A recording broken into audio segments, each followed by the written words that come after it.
हातम ताई से किसी ने कहा था कभी तूने अपने से बड़ा सखी भी देखा है?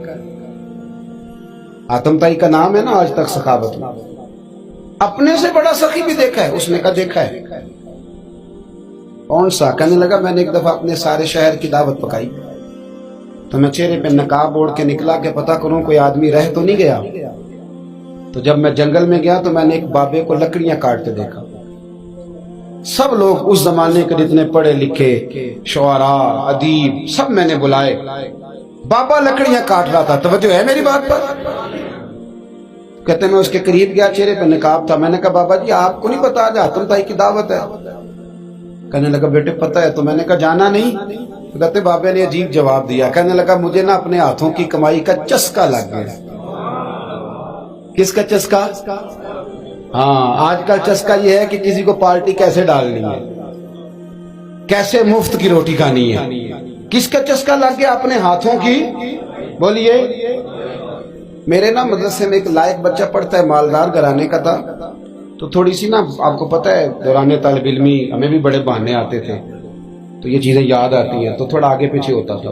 मदरसे में काम हो रहा था तो मैं उसको खिड़की में लेके खड़ा हो गया। मैंने कहा बेटे एक चीज तुझे दिखानी है। जब तेरे सामने भुना हुआ गोश्त रखा जाता है तो नखरे करता है, इधर भी आ एक नजारा देख। मजदूर ना सवेरे 2 रोटियों के बीच अचार रख के लाता है और जब वो दोपहर को खाने लगता है ना मेरे भाई, तो वो अचार उसकी रोटियों को भी लग जाता है और पोने को भी लग जाता है। लेकिन जब दोपहर का वक्त होता है तो मिट्टी से लिथड़े हुए हाथ पहले वो जाके टूटी पे धोता है। फिर वो क्या करता है कि वो पानी का प्याला खुद भर के रखता है। तवज्जो मेरी बात पे रखें।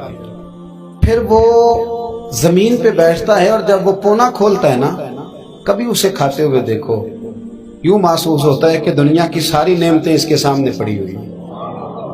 और टेबल पर बैठकर 22,000 की रोटी खाने वाले इतना शुक्र अदा नहीं करते जितना वो बंदा शुक्रिया अदा करता। या अल्लाह तेरा शुक्र है, या अल्लाह तेरा शुक्र है। और उनको लफ्ज नहीं सीधे पढ़ने आते, वैसे भी लफ्ज तासीर से बनते हैं, तलफ्फुज से नहीं।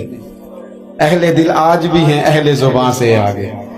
सही तलफ्फुज नहीं अदा करना आता, लेकिन जब वो हाथ बांध के कहते हैं ना या अल्लाह तेरा शुक्र है, तो यूं महसूस होता है कि रोटी तो इस बंदे ने खाई है, खाना तो, वरना शादी के मौके पर इतना खाया नहीं जाता जितना तबाह किया जाता है, क्योंकि मुफ्त का होता है ना, मुफ्त का। तो याद रखें मेहनत की कमाई एक हुस्न है, एक वकार है। वो जो बंदा 50 लाख रुपया महीने का या साल का कमाता है वो तो देखता भी नहीं बेचारा पैसों को। वो बैंक में आए और बैंक से ही सारी जिंदगी अपनी दौलत देख सकता। लेकिन जो 600 रुपया दिहाड़ी लेता है ना, उसको जब शाम को मिलती है तो 3 दफा हाथ साफ करता है और 3 दफा बिस्मिल्लाह शरीफ पढ़ता है और फिर वो जेब में डालता है। फिर वो हिसाब करता है कि 50 कहाँ लगाने हैं, 60 कहाँ। तो खुददारी से जियो, बावकार रहोगे, बाइज्जत रहोगे। हातम ताई कहते हैं मुझे कहने लगा कि मुझे हाथों की कमाई का चस्का लग गया, अब मुफ्त के दस्तरखान पर मुझे मजा नहीं आता। तो कहते मैं तो बस उसका फिदाई हो गया। जब मैं वापस आने लगा तो उसने मुझे आवाज दी। मैं वापस पलटा तो कहने लगा बेटा आप भी दावत पे जा रहे हैं? मैंने कहा। तो उसने मुझे 5 दिनार निकाल के दिए। कहने लगा ये ले जाओ, हातम ताई को ना देना, वहां जो आदमी लंगर पका रहा ना उसे दे देना। यार बड़े बड़े लोगों ने रोटी खानी है, चलो मेरा भी हिस्सा पड़ जाएगा।